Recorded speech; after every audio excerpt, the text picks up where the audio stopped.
Bienvenidos al audio estudio de la Biblia. A continuación, la lectura de las Escrituras, una breve explicación y los versículos que se La relacionan. Navidad es un hecho, no un mito ni una leyenda. Dios tenía un plan para salvarnos de nuestros pecados y así lo hizo a través de la venida de su Hijo a este mundo, que es lo que estamos celebrando en esta Navidad, el nacimiento de nuestro Salvador. Desde Génesis hasta Apocalipsis, todo se trata de su Hijo Jesús, nuestro Redentor. La promesa o la profecía que todavía falta por cumplirse es la segunda venida de Jesús. En el mensaje pasado mencioné que Dios habló a través de los profetas, cientos de años atrás antes de que Jesús naciera. Y esos profetas dieron detalles específicos. Todo esto que se cumplió, uno, valida de que Dios es fiel a sus promesas. Y dos, verifica o comprueba que Jesús es el Mesías prometido. Él es el Mesías verdadero, no es Buda, no es el de los musulmanes o todos los diferentes dioses o ídolos de otras culturas. El verdadero Mesías es Jesús, el que está en la Biblia. ¿Y cómo sabemos esto? Porque la Biblia es única y podemos ver con hechos de que lo que Dios prometió se cumplió. Y hay promesas todavía que o se cumplieron en parte y también hay promesas que están o profecías que están por cumplirse. Ningún otro documento histórico es tan preciso como este. Pensé mencionar como 5 o 6 profecías relacionadas con el nacimiento de Jesús, pero esto va a tomar más tiempo de lo pensado. Me voy a enfocar en 2 puntos proféticos importantes que espero ayude a comprender mejor cómo fue que sucedió el milagro del nacimiento de Jesús. Aunque para entrar en tecnicalidades, no es que el nacimiento de Jesús que fue un milagro, o sea, no fue más de lo que ya atribuimos a cada nacimiento de un bebé, que ya en sí un nacimiento de un bebé es como un milagro, es algo maravilloso, porque el nacimiento de Jesús fue un nacimiento natural. O sea, su nacimiento en sí no fue el milagro. El milagro fue su concepción. Ese es el milagro de la Navidad. El milagro de su concepción. El milagro de la concepción de María, más que del nacimiento en sí. Y en esto es en lo que nos vamos a enfocar hoy. En el mensaje pasado mencioné Génesis capítulo 3, versículo 15. Génesis 3:15. Mencioné que Adán cayó en el pecado y por consecuencia esto trajo la muerte. La muerte espiritual. Porque recuerden que ellos disfrutaban de la presencia del Señor, como dice en Génesis capítulo 3, versículo 8.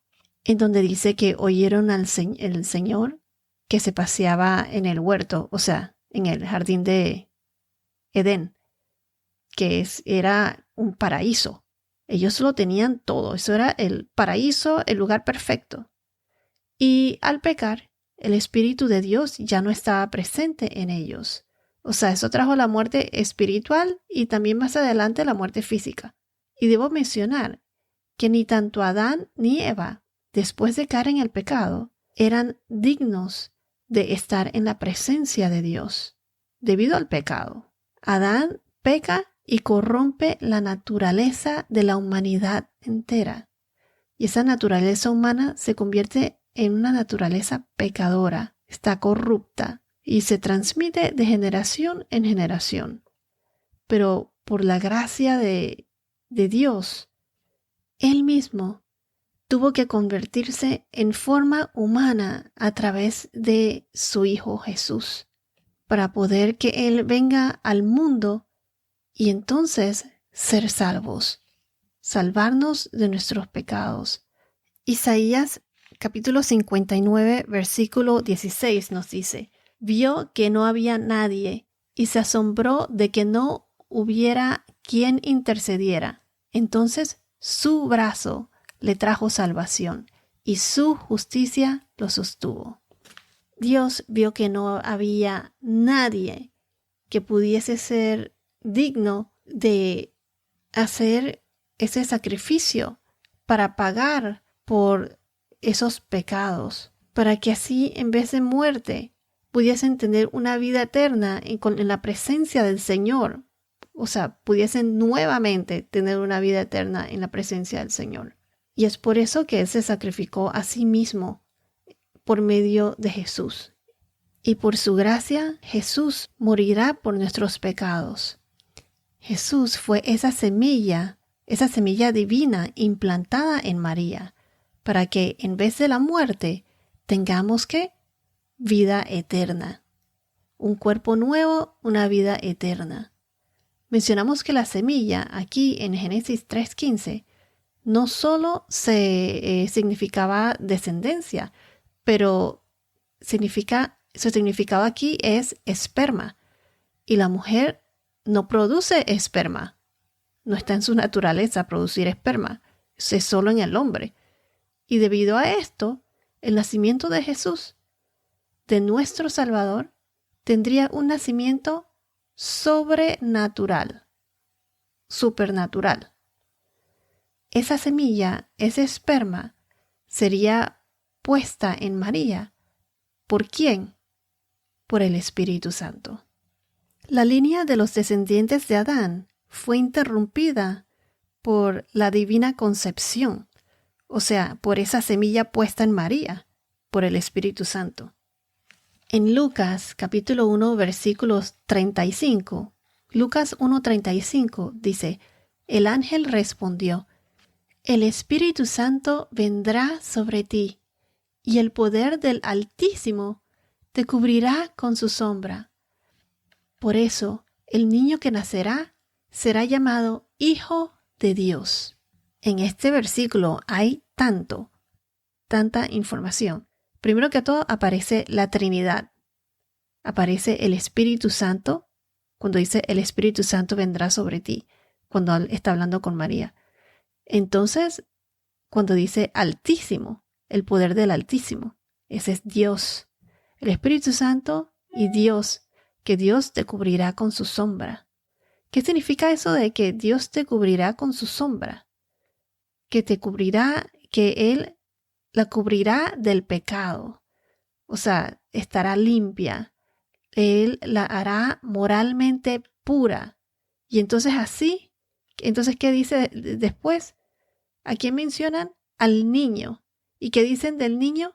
Que será llamado el Hijo de Dios, a Jesús.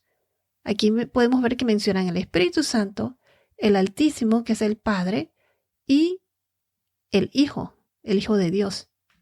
El Padre va a cubrir a María con su sombra, así como Él cubrió a Adán y Eva del pecado.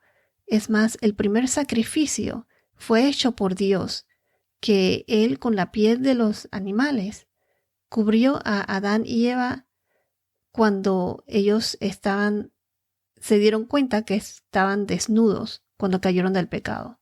Ese fue el primer sacrificio hecho por por nuestro Padre Celestial, por Dios. Y es por esto, pues, en este versículo de Lucas, todo esto permitió que Jesús naciera sin pecado. Así es que Jesús nació sin pecado original. Lo dice claramente aquí, en Lucas 1:35. El Altísimo te cubrirá con su sombra. Entonces, ¿cómo es que Jesucristo fue humano y a la vez divino? Ya explicamos cómo él nació sin pecado. ¿Y fue un nacimiento por medio de una virgen necesario? Claro que sí, porque Cristo Jesús tuvo que nacer sin pecado original. Recuerden que después de la caída de Adán y Eva, la naturaleza humana, todos nacemos con pecado, somos pecadores, es nuestra naturaleza. Pero Jesús es el único en forma humana que vivió en este mundo sin pecado.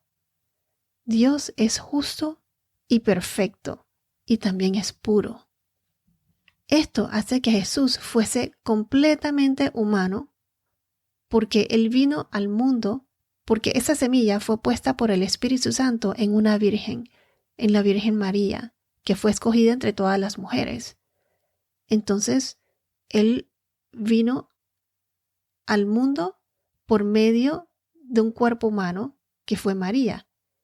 Y Él fue completamente divino, porque fue ese esperma que se implantó en María, fue por medio del Espíritu Santo. Él implantó esa semilla y por lo tanto una concepción supernatural, la concepción de María. En la religión católica, por ejemplo, su doctrina es que María nació sin pecado original y eso se le llama Inmaculada Concepción. La Inmaculada Concepción no se refiere a la concepción de Jesús en el vientre de María, sino que se refiere a la concepción de María en el vientre de su madre, de la mamá de María.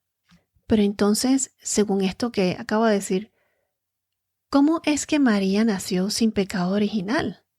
Su madre entonces tuvo que haber nacido sin pecado original también. Y así sucesivamente yendo por generaciones anteriores. Y esto es imposible, ya que desde Adán, como mencioné antes, la naturaleza humana es pecadora. Todos nacemos así, con esa naturaleza del pecado. Esta doctrina no está en la Biblia. Esto fue establecido por el Papa Pius IX, el Pius IX, en diciembre 8 de 1854. La doctrina de la Inmaculada Concepción no es bíblica. Además, si vamos a Lucas capítulo 1, versículo 46 y 47, donde dice, Dios mi Salvador, aquí María reconoce que es su Salvador, que Dios es su Salvador, que ella necesita ser salvada. Ella reconoce que necesita de la salvación de nuestro Padre. Jesús nacerá o nació para salvarnos. Él es nuestro Salvador en todos los sentidos de la palabra. María fue de naturaleza pecaminosa, como todos nosotros. La genealogía es muy importante. Tanto en Lucas como en Mateo aparecen la genealogía de Jesús. En Mateo, capítulo 1, versículo 1 al 17, aparece la genealogía de Jesús. Y aquí nos dice claramente que José, su padre, el marido de María, era descendiente de Jacob. Entonces, en Lucas, capítulo 3, versículo 23 al 38, en el versículo 23 dice, cuando Jesús comenzó su ministerio, tenía unos 30 años, siendo, como se suponía, hijo de José, quien era hijo de Elí. Entonces aquí dice, siendo como se suponía, hijo de José, quien era hijo de Elí. En Mateo dice una cosa, en Lucas dice otra. ¿Está esto incorrecto? ¿Es un error? No, no lo es. La Biblia no tiene errores. Es por eso que para entender bien el contexto es importante leer esto con una mira enfocada en las tradiciones y culturas de aquellos tiempos, o sea, de aquellos pueblos.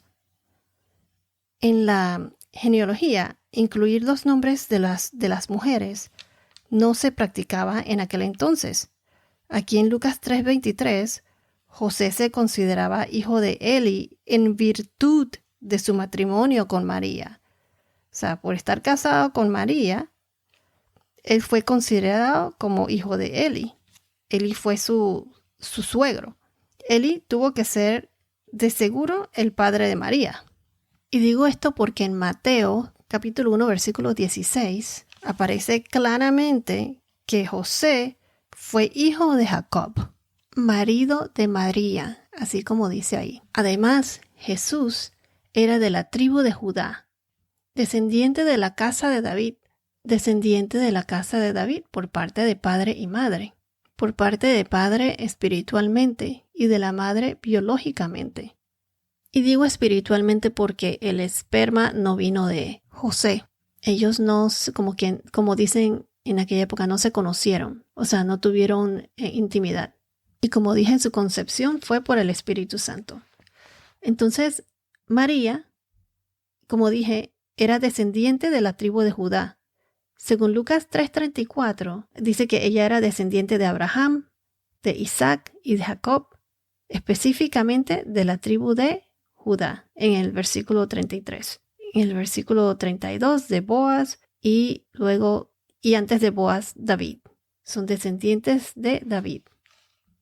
Y aquí se cumple la profecía en Lucas capítulo 2 versículos 10 y 11, cuando el ángel les dijo: no teman, porque les traigo buenas nuevas de gran gozo, que será para todo el pueblo, porque les ha nacido hoy en la ciudad de David un Salvador, que es Cristo el Señor. Entonces muchos se preguntarían, ¿y cómo es que dice que María era prima de Elizabeth y María pertenecía a la tribu de los levitas? En el libro de Lucas dice que María era prima de Isabel, la madre de Juan el Bautista. Isabel era de la tribu de los levitas. En Lucas 1:36, según algunas tradiciones, dice parienta o otras dicen prima. O sea, es lo que significa, el contexto aquí es que es un familiar, una relación cercana, familiar. Entonces, las mujeres se identificaban en aquella época con las tribus de su padre, no con la de su madre. El padre de Isabel era levita, convirtiéndola hacia ella en levita de nacimiento. Pero su madre pudo haber sido de Judá, la tribu de Judá. Entonces, por la parte de María, la madre de María pudo haber sido levita, mientras que el padre era de la tribu de Judá. Y como mencioné, las mujeres se identificaban con las tribus de su padre. Y como he dicho anteriormente, siempre debemos comprobar todo con versículos de la Biblia. Los versículos de la Biblia se respaldan mutuamente unos con otros. Si vamos a Lucas capítulo 1 versículo 32 para comprobar lo que acabo de decir, dice aquí, o sea, el mismo ángel aquí dice que Jesús es el trono de David.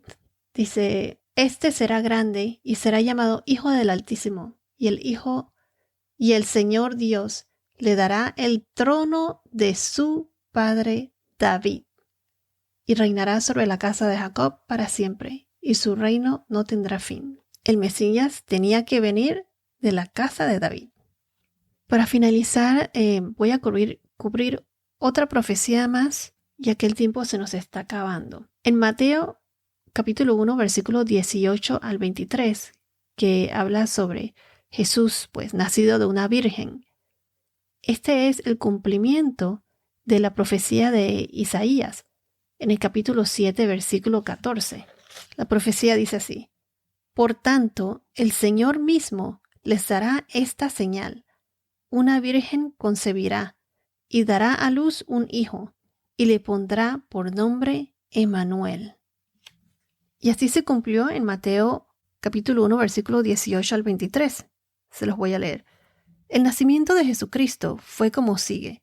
Estando su madre María comprometida para casarse con José, antes de que se llevara a cabo el matrimonio, se halló que había concebido por obra del Espíritu Santo.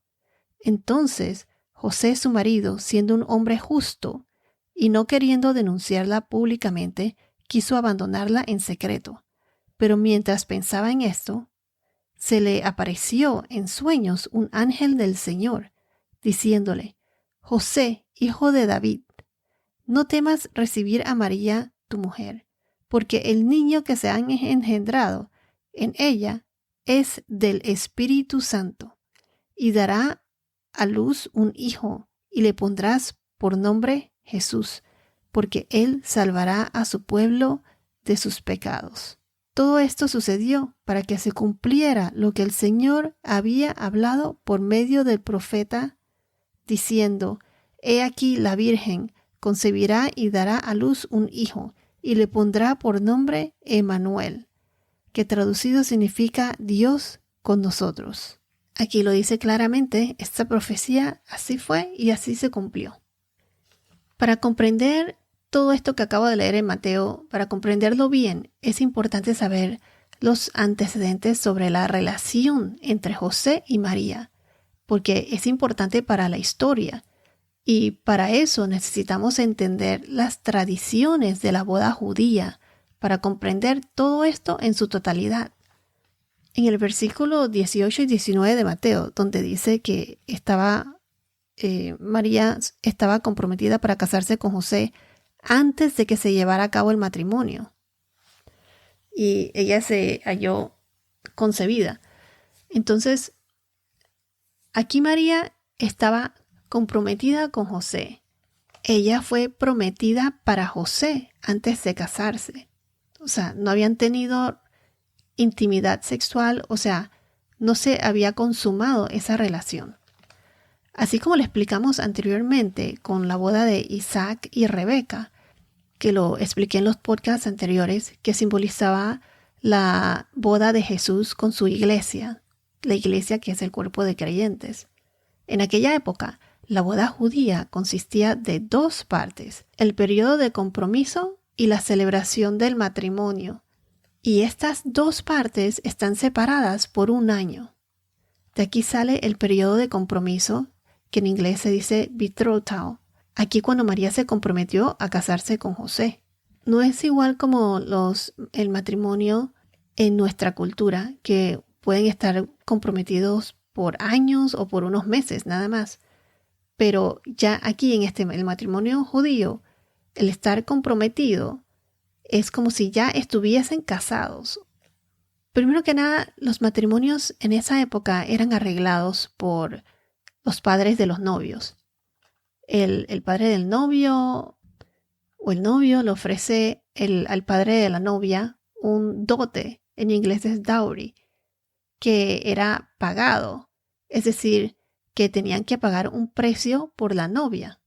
Y muchas veces esto era pagado en aquel entonces en forma de ganado o con tierras, plata, oro, o sea, un precio o un valor que se le ofrecía a la novia y a su familia. Y esto serviría para hacer, si es necesario, una pensión alimenticia por adelantado. Y esto por si llegasen a divorciarse, porque en aquella época una mujer dependía completamente de un hombre para sobrevivir. Y el valor que se le da a la novia, pues esto cubriría lo básico para la novia poder sobrevivir. Esto era una transacción. Y al hacer esto ya se consideraban casados, pero sin consumar el matrimonio. Ya estaban oficialmente casados, pero sin la consumación del matrimonio. Para eso tendrían que esperar un año, por lo menos. Entonces, al decidir cuál era el valor de la novia, pues se hacía un contrato que se llama el ketubah. Ketubah. Entonces, en el año de separación, porque se separa el novio de la novia, ellos no viven juntos. En este año de separación, el novio le construiría una adición a la casa de su padre, o sea, el padre del novio, como una habitación anexa. El novio pues se lo construiría a su novia. Es una adición a la casa de su padre. En aquella época tenían 3 o 4 generaciones viviendo en la misma casa. Y cuando un hijo se casaba, pues él le construía una habitación en la casa de su padre. Y como dije anteriormente, esto simboliza la boda de nuestro Señor Jesucristo con su iglesia, después en su segunda venida. Su iglesia es el cuerpo de creyentes. Jesús es el novio. La iglesia es la novia, representa a la novia. El precio para la novia, para los creyentes, fue que Jesús pagó por nuestros pecados. Él pagó esa deuda. Pagó por medio de la crucifixión. Él murió, fue crucificado y resucitó. Él pagó por nosotros, nos compró. Nosotros somos comprados y por eso somos adoptados como hijos de Dios.